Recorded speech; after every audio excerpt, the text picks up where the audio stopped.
और जब प्रभु यीशु मसीह जी उठा है तो डेफिनेटली हम सब भी उसके साथ जी उठे। आमीन, हालेलुया। पता जब बपतिस्मा दिया जाता है तो ये बोल के दिया जाता है कि क्या तुझे पूरी तरह से विश्वास और भरोसा है और क्या तू सच में अपने सारी चीजों से तौबा करके एक नए जीवन में जाना चाहता है? पिता पुत्र पवित्र आत्मा के नाम से क्या तू तैयार है आज बपतिस्मा के लिए? ये बोल कर तो उसे बपतिस्मा दिया जाता है। और मेरे प्रिय जब बपतिस्मा दिया जाता है तो बपतिस्मा केवल ये नहीं कि पानी में डूबना है, बपतिस्मा केवल ये नहीं कि हमें नहाना है, बपतिस्मा ये भी नहीं कि बस आज हमें भीगना है। हालेलुया। बपतिस्मे का मतलब है हमें मरना है और यीशु मसीह में जी उठना। आमीन। प्रभु यीशु मसीह हम सब के लिए मारे गए। कितने लोग इस बात को जानते हैं? हालेलुया, है ना? हम सब के लिए क्या किए? मारे गए क्रूस पर और तीसरे दिन मुर्दों में से जी उठे। आमीन। कितने लोगों को खुशी है इस बात? कितने लोगों को आनंद है इस बात का कि मेरा प्रभु यीशु जिंदा है? कितने लोग ये समझते हैं कि मैं जीवित परमेश्वर की संतान हूँ? आमीन, हालेलुया। जब प्रभु यीशु जी उठा तो मेरे प्रियो वो आत्मा में जी उठा। हालेलुया। अब वो सांसारिक रूप से नहीं परंतु और परमेश्वर एक ईश्वर तत्व में वो जी उठा है। हालेलुया। अगर कोई मर जाता है तो वो शारीरिक रूप से मर जाता है, आत्मा कभी नहीं मरती। हालेलुया। लेकिन जब वो जी उठता है तो वो आत्मा में जी उठता है। आमीन। इंसान बंधा हुआ एक चीज से, वो है आत्मा। हर एक शरीर एक चीज से बंधा है, वो आत्मा। आत्मा कब आजाद होती है? जब शरीर खत्म हो जाता है। हालेलुया। हमारी आत्मा निकल जाती है शरीर में से। वैसे ही प्रभु यीशु मसीह जब क्रूस पर मारा गया था, 7 वाणी उसने दी। कितनी वाणी दी? 7 वाणी दी। 7वीं वाणी में उसने अपने प्राणों को त्याग दिया, परमेश्वर के हाथों में दे दिया। हालेलुया। और फिर वो मर गया। फिर प्रभु का वचन कहता है दूसरे दिन उसको गाड़ा गया। पहले दिन तो मारा गया, दूसरे दिन गाड़ा गया और तीसरे दिन मुर्दों में से जी उठा। आमीन, हालेलुया। तो वैसे ही जब बपतिस्मा लेते हैं हम प्रभु यीशु मसीह में क्या हो जाते हैं? जी उठते हैं। क्योंकि पहले हम मारे जाते हैं क्योंकि हम पश्चाताप करते हैं, अंगीकार करते हैं, हम तौबा करते गुनाहों से। हम ये बोलते हैं कि हाँ प्रभु पिता, मैं आने वाला जीवन, प्रभु मेरा आगे का भविष्य पिता मैं तेरे हाथों में सौंपता हूँ और अब तू ही मुझे चला। आमीन। जब उसे रिसीव करते, उसे मान लेते हैं, उसको पूरी तरह से अपने जीवन का सब कुछ सौंप देते हैं, तब उसके बाद हम बपतिस्मा के लिए जाते हैं। आमीन। यानी एक तरह से हम सांसारिक जीवन को त्यागते हैं। हालेलुया। समझ पा रहे हैं क्या करते हैं? भाई बहन क्या करते हैं? सांसारिक जीवन को त्याग देते हैं। सांसारिक जीवन में क्या है? पाप है, बुराई है, व्यभिचार है, गलत बातें हैं, गलत संगति है, नशा है ना? गलत चीजों से हम अपने आप को अलग कर देते हैं। फिर लोग बोलते हैं भैया ये कैसे सुधरा, इसके जीवन में ऐसे कैसे हुआ, ये पहले ऐसा था, ऐसा क्यों नहीं करता? क्योंकि यीशु ने बदल दिया। आमीन। क्या परमेश्वर बदल सकता है इंसान को? कितने लोग विश्वास करते हैं कि सही बात है? हाँ, परमेश्वर इंसान को बदल सकता है। आमीन। क्योंकि बनाया भी उसी ने। हालेलुया। जो बनाता है वही बदल सकता है। अब ये बोर्ड पे जो है मैंने लिखा है, ये वचन मैंने लिखा है बोर्ड पे, ठीक है? और ये जो सामने बोर्ड के सामने कागज पे वचन है, ये मैंने नहीं लिखा है।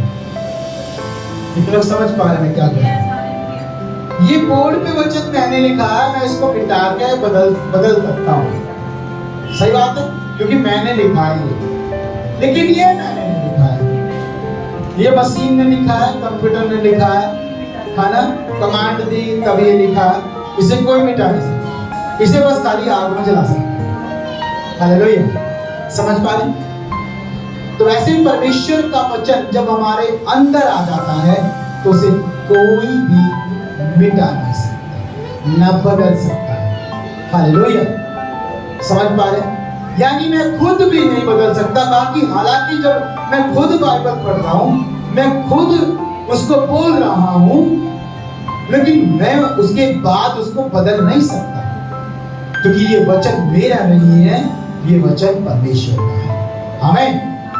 जिसका है वही बदलेगा। हालेलुया। अगर मेरे बच्चे हैं तो मैं उन्हें थोड़ा सा डांट के, है ना, पीट करके उनको सीधा करने की कोशिश करूंगा, बदलने की, और बदल भी जाएंगे। लेकिन अगर दूसरे के बच्चे हैं तो मेरा अधिकार उनके ऊपर नहीं है। वैसे समस्त संसार में जितने भी इंसान है, मनुष्य है, वो किसके बच्चे हैं? किसके बच्चे हैं? परमेश्वर के, उस परमात्मा है ना। जब उसके बच्चे हैं तो क्या आपके कहने से, मेरे कहने से, या फिर पड़ोसी के कहने से, रिश्तेदार के कहने से बदलेंगे? नहीं। लेकिन जब प्रभु बोलता है, जब यीशु बोलता है, जब वचन बोलता है, तो बदलता है इंसान। तभी चर्च में आके, तभी प्रभु यीशु पर विश्वास करके लोगों का जीवन कैसा हो जाता है? बदलता है। हालेलुया। बुरे काम छूट जाते हैं, बुरी बातें छूट जाती हैं, पाप निकल जाता है। हालेलुया। सारी बुराई खत्म हो जाती है, क्योंकि यीशु मसीह जब आता है तो सब कुछ बदल देता है। आमीन। वो चीज नहीं बदलेगा। क्या नहीं बदलेगा? नंबर 1, आपका शरीर नहीं बदलेगा। कई लोग बोलते हैं, है ना, ये बदल गया, वो बदल गया। शरीर कभी नहीं बदलेगा। आपकी आंखें नहीं बदलेगा कि काली है तो गोरी कर दे, आंखों को भूरी भूरी कर। आपका हाथ नहीं बदलेगा, हाथ में 5 उंगली तो 5 ही रहेगी। हालेलुया। है भरत भाई बदलेगा परमेश्वर? शरीर बदलेगा, कान बदल देगा, आंख बदल देगा, सर बदल देगा, सर मुंडी हटा के दूसरी मुंडी लगा दे, ऐसा हो जाएगा? नहीं। परमेश्वर बदलता है आपका मन, आपकी आत्मा। आमीन। क्योंकि इंसान काबू कहां से करता है? मन उसको काबू करता है इंसान को। इसलिए प्रभु का वचन कहता है कि मन फिराओ, क्योंकि स्वर्ग का राज्य निकट। हमने मन, और वो मन कौन बदलेगा? वो परमेश्वर का वचन है। हमें मन को बदलने के लिए हम नहीं बदल सकते। मन हमें चलाता है, लेकिन मन को कौन बदलेगा? वो परमेश्वर बदलेगा। जब उसके वचन पर हम विश्वास करेंगे, या फिर उस वचन को हम जब मानेंगे अपने जीवन में, तब वो हमें बदल देगा। आमीन। हालेलुया। तो आइए चलते हैं प्रभु के वचन में। और मेरे प्रिय प्रेरितों की किताब, उसका 1 अध्याय और उसके, आप लोगों ने पढ़ा होगा 6 से लेकर के 11 तक। बहुत सुंदर बात लिखी है, और इस बात को कई बार परमेश्वर ने बोला, लेकिन किसी ने नहीं सुना। लेकिन आज मेरे प्रियो सुनने की बारी है। हालेलुया। यहां पर परमेश्वर एक वायदा करता है, यीशु एक वायदा करता है, सबके साथ वायदा करता है। हालेलुया। क्या करता है परमेश्वर? सबके साथ एक वायदा करता है। वो वायदा है एक सहायक का, एक हेल्पर का। हालेलुया। मैं अकेला जो है कभी कुछ नहीं कर सकता, लेकिन अगर मुझे किसी की मदद मिल जाए, किसी की मुझे सहायता मिल जाए, तो मैं शायद कुछ कर सकता हूं। आमीन। कितने लोग समझ रहे इस बात को? सही बोला या मैंने गलत बोला? इंसान अकेला कर लेगा, या अगर किसी का सपोर्ट मिल जाए, किसी की सहायता मिल जाए, किसी की हेल्प मिल जाए, मदद मिल जाए, तो क्या वो कर सकता है? हाँ, वो कुछ कर सकता है। बड़ा नहीं, परंतु कुछ तो कर सकता है। हालेलुया। मान लीजिए एक बहुत गरीब व्यक्ति, बहुत गरीब, उसके बच्चे स्कूल में नहीं जाते, लेकिन कोई उनसे कहे कि मैं तुम्हारे बच्चे को पढ़ाऊंगा, तो क्या उनके बच्चे कुछ बड़े होकर कर सकते हैं? हाँ, कर सकते, क्योंकि उनको किसी की सहायता के लिए सपोर्ट मिल रहा है। अगर वो अनपढ़ रह जाए तो कुछ नहीं कर सकते। लेकिन अगर कोई कह रहा है, दावा कर रहा है, वायदा कर रहा है, बोल रहा है कि भाई मैं पढ़ाऊंगा, तो इसका मतलब क्या है कि कोई तुम्हारे साथ खड़ा है। हालेलुया। तो चलने में क्या दिक्कत है? अगर कोई आपके साथ खड़ा है, बोल रहा है कि ये नाला, ये नदी मैं पार करा दूंगा, तो तुम्हें क्या दिक्कत है? तुम उसकी हेल्प ले सकते हो। आमीन। हालेलुया। क्योंकि आपको नदी पार करना है। उसी प्रकार प्रभु यीशु मसीह इस दुनिया में आए। हालेलुया। जब प्रभु ने देखा कि हर जगह पापी पाप है, बुराई ही बुराई है, हर जगह दुष्टता, अधर्म, मनुष्य में मतलब जो कुछ उत्पन्न होता है सब बुराई उत्पन्न होता है, तब जाकर के परमेश्वर ने यीशु मसीह को भेजा। यीशु मसीह ने परमेश्वर के वचन को बोला। हालेलुया। क्योंकि अभी अभी हमने सीखा कि हमें परमेश्वर ने बनाया है, और हमारा जो है मन, जो हमें कंट्रोल करता है। प्रभु का वचन कहता है मन में तो असाध्य रोग लगा हुआ है। हालेलुया। मन धोखा देता है, याद रखना। हालेलुया। तो इस मन को बदलेंगे तो वो धोखे से मुक्त हो जाएगा। वो कभी धोखा नहीं दे पाएगा। वो किसी के कहने में चलेगा, किसी के सपोर्ट में खड़ा हो जाएगा, किसी के साथ खड़ा हो जाएगा। मान लीजिए मेरा मन व्याकुल है, मेरा मन चिंता में, मेरा मन दुखी में, मेरा मन बहुत परेशानी में है, लेकिन अगर कोई मेरे साथ है तो मेरा मन चिंता में नहीं होगा, व्याकुल नहीं होगा, दुखी नहीं होगा। हालेलुया। ठीक उसी प्रकार यीशु मसीह जब हमारे जीवन में होता है तो हमारा सहायता करता है। क्या करता है? सहायता करता है। किन चीजों में सहायता करता है? अच्छी चीजों में। आमीन। भले कामों में हमें चलाता है। हमारे जीवन में आता है तो हमारे मुंह से कैसा निकलेगा? अच्छा निकलेगा। हमारे जीवन में यीशु आता है, जब हमारे जीवन में आता है तो हम कैसा बोलेंगे? हम कैसा देखेंगे? कैसा सुनेंगे? कैसा चलेंगे?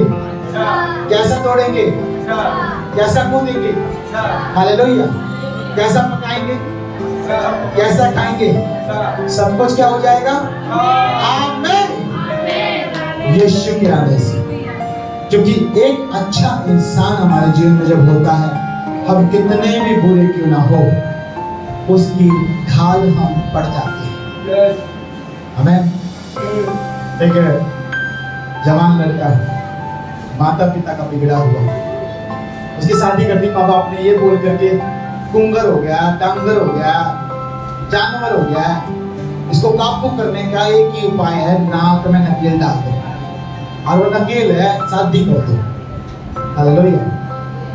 सबको समझ में आ गया। करती भाई शादी कर दी, पत्नी आ गई, कति भोली, बहुत सुंदर, बहुत ज्ञानी, बुद्धिमान, समझदार, मतलब अच्छी आ गई। पत्नी अच्छी आ गई तो जो भी कुछ गलत करता, नहीं सुनो, तुम्हें ऐसा नहीं करना चाहिए, हर चीज में तो, हर चीज में तो वो क्या करता? गुस्सा करता। क्योंकि भाई वो माँ बाप के काबू में नहीं आया तो पत्नी के काबू कहां से आया? गुस्सा करता कई बार पत्नी को थपथपाकर हो भी जाता उसका। हालेलुया। समझ पा रहे? कई बार मारपीट भी हो जाती है, लेकिन फिर भी पत्नी जो है नहीं सुधरी। वो हर बुरा देख करके उसके जीवन जो भी बुराई देखती तब पीट दो, क्योंकि वो एक सही स्त्री है, वो बुद्धिमान, वो एक अच्छी है। वो कभी अपने घर में ना अपने भाइयों को, ना अपनी बहनों को, ना अपने पापा को ऐसा देखा, तो वो कैसे सहन कर सकती है? बोलते हैं ना, जो अगर सही है उसको आप बोलोगे पूरा करो, कभी नहीं करेगा, क्योंकि वो सही है। हालेलुया। तो क्या किया? उस पत्नी नहीं सुधरी, वो पत्नी पिट ली, कुट ली, सब कुछ कर लिया। पत्नी फिर भी बोलती रही। एक दिन पत्नी बहुत ज्यादा पीटने के कारण बहुत बीमार पड़ गई, हॉस्पिटल में दाखिल हो गई। हालेलुया। पति को कोई शुद्धि नहीं, दारू पीना, नशा करना, घर पे आना, खाना मांगना, पत्नी है नहीं, खाना को खिलाओ, खाना बना नहीं सकता वो अधेड़ आदमी। हालेलुया। खाना बना नहीं सकता, होटल पे भी खा नहीं सकता, क्योंकि कमाएगा जब भी तो कुछ बचाएगा तो कुछ खाएगा, और सारा पीने में उड़ा देना, किसी के काबू में नहीं आना। तो क्या हुआ? फिर उसको धीरे धीरे याद आने लगा कि मेरी एक पत्नी है ना?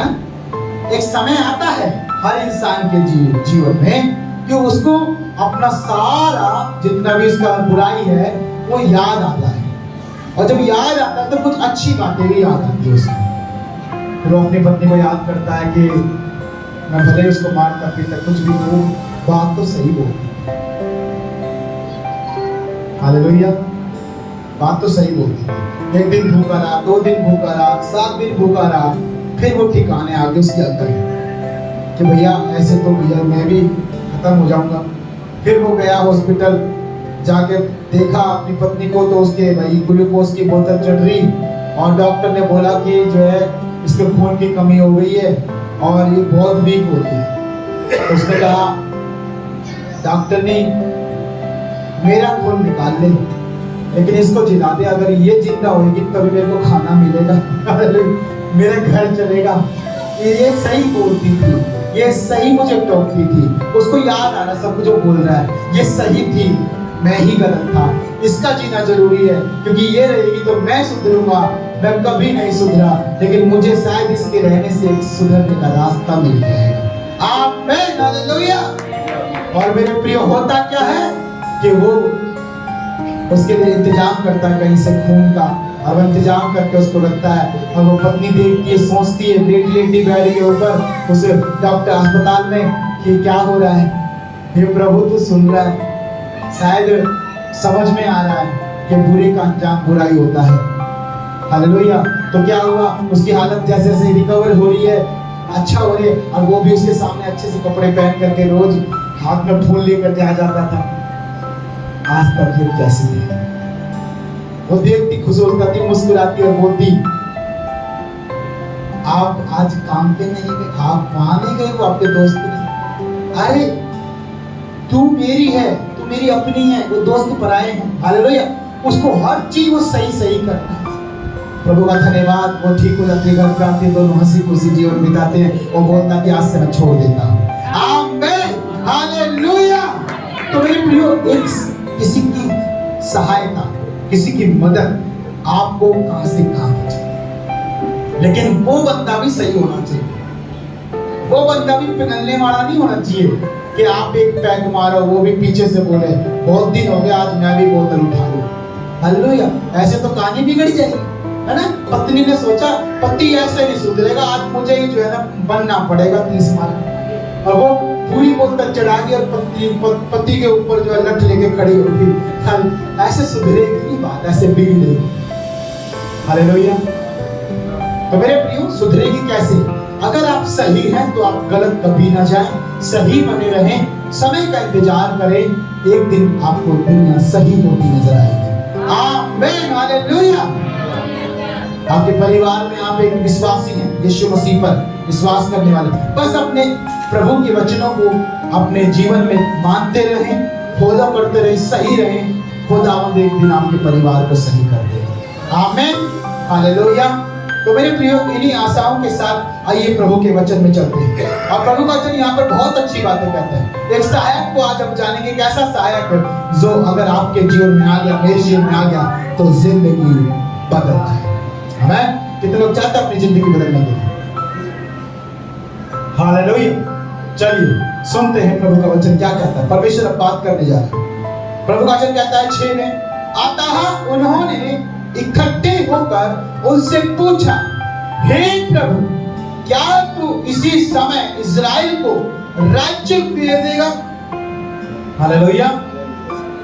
मेरे प्रियो, ये 12 चेले हैं प्रभु यीशु के, जो यीशु मसीह से कह रहा है कि हे प्रभु, क्या तू इस समय इस्राएल को अधिपति बना देगा, इस्राएल को राजा ठहरा देगा, इस्राएल के हाथ में सब कुछ दे देगा और इस्राएल शिरोमणि हो जाएगा? ऐसा बोल रहे हैं सब लोग। क्यों बोल रहे हैं? क्योंकि यीशु मसीह मुर्दों में से जी उठा है, आमीन। और पूरी दुनिया गवाह, इतिहास गवाह, आज तक मुर्दों में से कोई जीवित नहीं हुआ, हालेलुया। हाँ, हुए होंगे लेकिन मर गए होंगे, हुए होंगे लेकिन फिर उसके बाद पता नहीं लगा, लेकिन यीशु मसीह आज भी कब्र खाली है, आमीन। हालेलुया। ताली बजा जोरदार। थैंक यू जीसस, क्योंकि वो जिंदा खुदा है। आमीन। वो जीवित हुआ है तो वो सदाकाल के लिए जीवित हुआ है। आमीन। अनंतकाल का जीवन उसके हाथ में है। इसी प्रकार मेरे प्रियो, जब देखा चेलों ने कि अब तक कोई इतिहास में, ना हिस्ट्री में, ना पूरे संसार में ऐसी बात हुई कि कोई जी उठा, अब जी उठा है तो मतलब सब यही राजा है। हालेलुया। अब यही प्रधान है, यही इसके पास सारा अधिकार है। और यीशु मसीह ने बोला भी था मत्ती 28 में कि स्वर्ग और पृथ्वी का अधिकार मुझे दिया गया। आमीन। चेले सुनो, अगर किसी के हाथ में पावर है तो कमजोर लोग वही भागेंगे। इतना लोग समझ रहे हैं? मान लीजिए आपके भाई के हाथ पावर है मतलब ताकत है, शक्ति है, तो आप जब अपनी समस्या में पड़ेंगे तो कहाँ भागोगे? उसी भाई के पास भागोगे, तो वही बचा सकता है, उसके पास भाई पावर है, शक्ति उसकी चलती है दुनिया। हालेलुया। वैसे चेले लोगों ने ये बात इसलिए बोली कि यीशु मसीह अब जी उठा है, अब पूरी दुनिया में प्रभु यीशु के जैसा कोई राजा नहीं। आमीन। और ये बात हकीकत है, आज तक पूरी दुनिया में यीशु के जैसा कोई नहीं। आमीन। कोई है यीशु मसीह के जैसा प्रेम करने वाला? कोई है यीशु मसीह के जैसा नम्र और मतलब एक अच्छा, जो जिसके अंदर कोई बुराई नहीं? कोई है जिस दुनिया में जो यीशु मसीह की तरह संभालेगा हमें? है? हम कितने भी, देखो आज गलतियां सबसे होती है, पाप सबसे होते हैं, बुरे मतलब बुराई में कोई ना कोई किसी ना किसी तरह से काम हो जाता है, तब भी परमेश्वर प्यार करता है। हालेलुया। तो मेरे प्रियो, उस यीशु मसीह को हम हर दिन प्रभु का धन्यवाद करते रहें कि प्रभु को हमारे जीवन में आया। आमीन। क्योंकि उसके जैसा कोई नहीं है। और गीत भी गाते हैं, कोई नहीं है यीशु तेरे जैसा जहां में, कोई नहीं, सच में कोई नहीं। क्योंकि मैं ऐसी जगह से निकल के आया हूं, मैंने यीशु के जैसा ना देखा ना कभी सुना। हालेलुया। सबको सुना, सबको जाना, सबको समझा भी, लेकिन यीशु के जैसा। सोचो, आपको बीमारी में नहीं देख सकता आपका प्रभु, आपको दुख में नहीं देख सकता, आपको रोते हुए नहीं देख सकता, आपको टेंशन में नहीं देख सकता, वो तुरंत आपकी प्रार्थना सुन लेता और आपको आशीष कर देता। आमीन। हालेलुया। ये नहीं कहता कि तुझे बच्चे ऐसा बड़ा काम करना पड़ेगा, नहीं, वो मेहनत का काम आपको नहीं देता, परंतु आपको बस एक बात कहता कि अपनी आंख बंद कर, प्रार्थना कर, मुझसे मांग, मैं तुझे दूंगा। आमीन।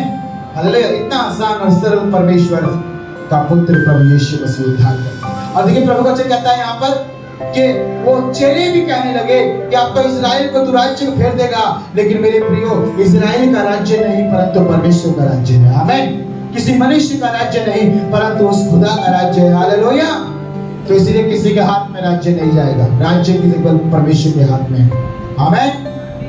उसका जगत है, उसका संसार है, उसकी मनुष्य जाति है, उसके इंसान है, उसी ने बनाया है। पेड़ हो चाहे पौधा, हर एक उसका लगाया हुआ। आमीन। हालेलुया। और जब तक उसकी मर्जी ना हो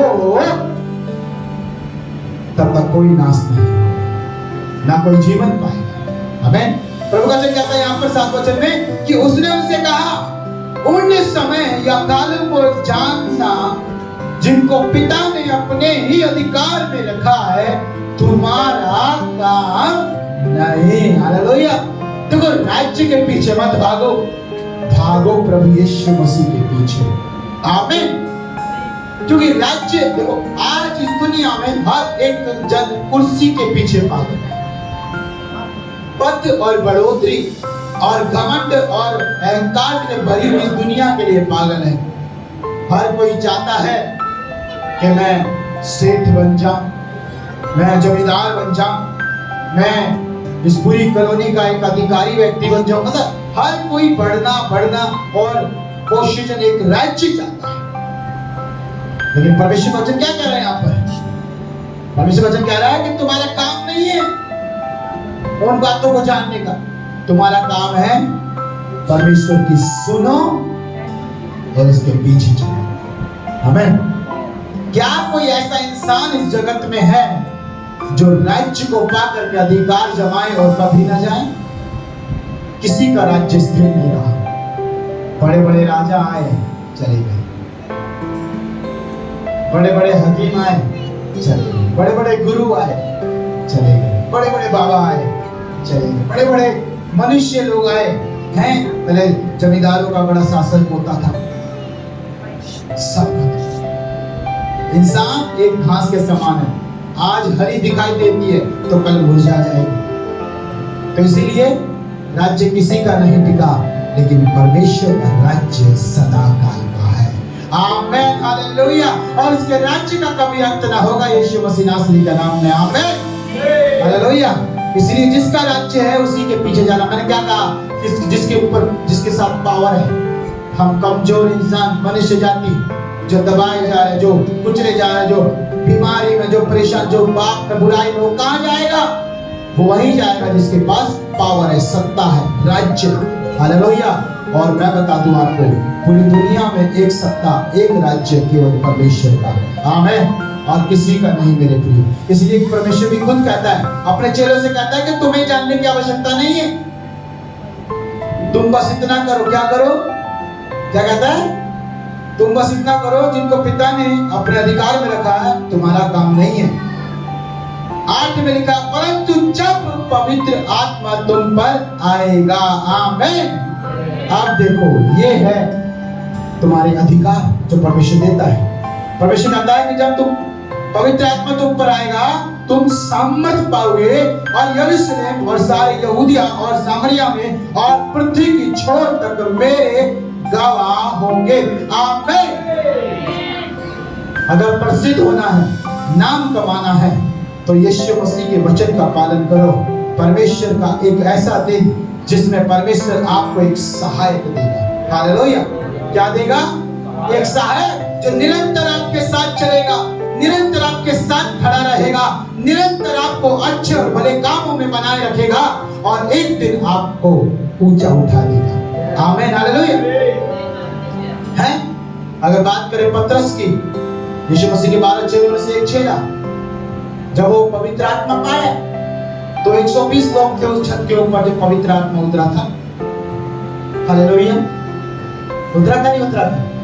कितने लोगों पे उतरा था? 120। हम 120 नहीं, हम कम, हम पे तो जल्दी उतरना चाहिए। आमीन, हालेलुया। और सुनो, जैसे शुरू में मैंने कहा, अगर एक सहायक हमारे साथ है, मदद करने वाला कोई व्यक्ति या फिर कोई जन या फिर पवित्र आत्मा या फिर परमेश्वर, तो हमें उसकी सहायता ले लेनी चाहिए। मुझे लगता है ले लेनी चाहिए। देखो, हम घमंड, ईर्ष्या, जलन और पाप में घुस करके कितने दिन जिएंगे? कितने दिन? एक दिन जरूर दुनिया छोड़नी होगी। कोई ऐसा मनुष्य अपना सिक्का नहीं जमा पाया जो आज तक जिंदा बैठा। 1000 साल की उम्र होगी, है किसी की 1000 साल की उम्र, 500 साल की उम्र, चलो 200 साल की उम्र हो गई, अभी तो जिंदा बैठा है? कोई नहीं। 60, 70, 80, 90, टाटा बाय बाय, जा रहे, अलविदा। लेकिन वो उसका राज्य सदा का है। वो परमेश्वर तब भी था और परमेश्वर आज भी है, और हमारे जाने के बाद हमारे बच्चे, उनके बच्चे, उनके बच्चे, तब भी वही परमेश्वर होगा। आमीन। तो वो नहीं बदलेगा। इसका मतलब कि हमें परमेश्वर की सहायता ले लेना चाहिए। आमीन। जब उसके साथ रहेंगे तो हमें वो अच्छा जनाएगा, भले कामों में तैयार करेगा। और एक और बात बता दूं मैं आपको, जो अच्छा होता है, भले कामों में होता है, उस जाने के बाद भी उसको लोग याद रखते हैं, उसको लोग याद रखते हैं। वो कहानियां छप जाती है, उनकी किताब पे छप जाती है उनकी, हैं, ताकि पढ़ाया जाए, बच्चों को बताया जाए, देखो ये वो लोग हैं जो भले और अच्छे कामों में थे, जो परमेश्वर की सुनते थे, परमेश्वर की मानते थे, सदा परमेश्वर के साथ साथ चलता था। आमीन। कितने लोग हैं जिन्होंने किताबों में पढ़ा है कि परमेश्वर इनके साथ साथ चलता? कौन सी किताब? बाइबल में। आप दुनिया की कोई भी किताब उठा लो, वहां पर आपको नहीं मिलेगा कि परमेश्वर इनके साथ साथ चलता। एक बात बताऊं, परमेश्वर पाप के साथ कभी नहीं, बुराई के साथ कभी खड़ा नहीं होता। परमेश्वर हाँ पापियों को अच्छा बना देगा, बुरे लोगों को अच्छा बना देगा, लेकिन कभी उनके पाप में बुराई में शामिल नहीं होगा। आप सोचो, जो परमेश्वर का वचन ये कहता है कि वो परमेश्वर के साथ साथ चलता था, अब सोचो कितना ही धन्य वो मनुष्य होंगे जो परमेश्वर के साथ साथ चलते। हालेलुया। पता है कैसे हुआ ये? क्योंकि उनके जीवन में वो सहायक था। कौन था? उनके जीवन में वो मदद करने वाला था। आपके और मेरे जीवन में भी कोई हमारी सहायता करे, मदद करे, तो हम भी ऐसे बन जाएंगे। आमीन। हालेलुया। हम भी शिरोमणि बन जाएंगे। आमीन।